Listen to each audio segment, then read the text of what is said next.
एक तरफ खड़ा था एक विशाल राक्षस, इतना बड़ा कि उसकी छाया ही डर पैदा कर दे, लेकिन उसके सामने खड़ी थी सिर्फ एक माँ। राक्षस ने उसे तुच्छ समझा, बस एक पैर उठाया और धम उसे इतनी जोर से मारा कि वो दूर जमीन पर जा गिरी। लेकिन माँ की चिंता अपने लिए नहीं थी, उसका छोटा बच्चा वही था, कुछ ही दिन का नवजात। राक्षस अब उसकी ओर बढ़ रहा था। माँ घायल शरीर के साथ घिसकते हुए उसे बचाने की कोशिश करती है, पर उसके शरीर की सारी हड्डियाँ टूटी हुई हैं। चलना तो दूर, रैंक पाना भी मुश्किल है। राक्षस ने जैसे ही हमला तेज किया, पूरी इमारत हिलने लगी। तभी एक बहादुर लड़की आती है, नाम है एंजल प्रिया।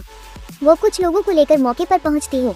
दो छोटे बच्चे उसे देखकर दौड़ पड़ते हैं, जैसे उन्हें सहारा मिल गया हो। लेकिन तभी राक्षस को किसी हलचल का एहसास होता है। वो पलटकर बच्चों की ओर देखने लगता है। तभी जिस माँ को सबने मरा समझ लिया था, वो एक छलांग में सीधा राक्षस के सिर पर जा पहुँचती है। उसका शरीर अजीब सी ऊर्जा से भर जाता है, जैसे अंदर से कोई नई शक्ति जाग गई हो। अब वो कोई आम इंसान नहीं। माँ ने राक्षस को दबोच लिया। राक्षस दर्द से चीख पड़ा। एंजल प्रिया ने मौका देखकर उस पर एक करारा वार किया, जिससे राक्षस थोड़ा पीछे हट गए। उधर एक और साथी, जिसे सब अंकल जी कहते हैं, वो भी पीछे नहीं हटता। दो हाथों से तलवार उठाता है और राक्षस पर जोरदार वार करता है। राक्षस माँ को जमीन पर पटक देता है और अब वह बदला लेने को तैयार होता है, लेकिन उसे नहीं पता था कि यह चाल अंकल जी की थी। वो सभी को पीछे हटने को कहता है, खुद राक्षस से लड़ने को तैयार खड़ा होता है। वो अपने हेडफोन उतारता है और एक अलग ही अंदाज में कहता है, चलो अब तुम्हारी बारी है। राक्षस इधर उधर टकराता है, जैसे कुछ समझ न पाए। फिर धीरे धीरे उसका शरीर भी सामान्य होने लगता है। एंजल प्रिया यह देख राहत की सांस लेती है, पर उधर अंकल जी की लड़ाई और भी कठिन हो जाती है।